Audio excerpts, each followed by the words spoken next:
ঘাটটা সেই ঘাটের নতুন একটি ভিডিও একবারে কিন্তু 8 জন 10 জন করে তারা যাত্রী নিতে পারে। আসসালামু আলাইকুম, সবাই কেমন আছেন? আশা করি সবাই ভালো আছেন। আপনাদের দোয়ার ভালোবাসা আমিও ভালো আছি।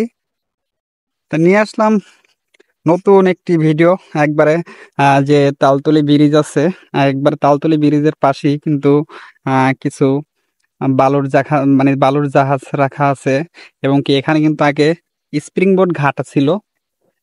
এখান থেকে কিন্তু এখন আহ, মনিরা খেয়াঘাট নিয়ে গেছে, সেটা হলো শায়েস্তাবাজ। বেশ কিছু এখানে প্রায় দিনই কিন্তু এই বালুর জাহাজগুলো এখানে রাখা হয় এবারে নিরাপত্তা জায়গায়। তার এই সাইডে হলো অপর সাইডে কিন্তু কিছু স্প্রিং বোট দেখা যাইতেছে। তার এই সাইডেও কিন্তু কিছু আছে।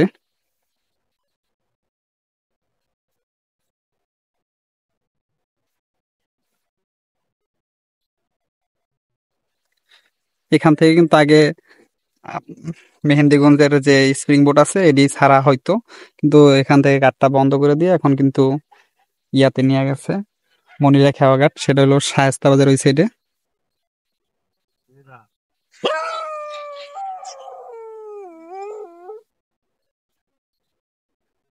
এই জায়গায় কিন্তু অনেকগুলো স্প্রিং বোট রাখা আছে, কিন্তু ঘাটটা এই জায়গায় নাই।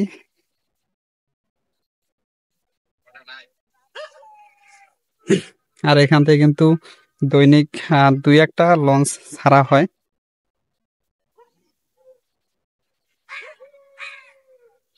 এটা ছিল স্প্রিং বোর্ডের যে ঘাটটা সেই ঘাটের।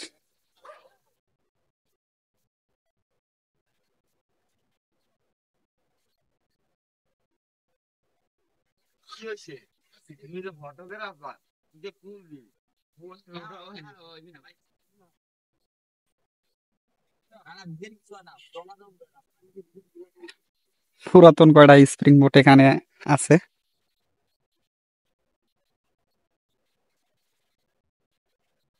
একটা বোর্ডে কিন্তু 8 জন 10 জন করে তারা যাত্রী নিতে পারে। বোর্ডের ভিতরে কিন্তু ছোট বড় আছে।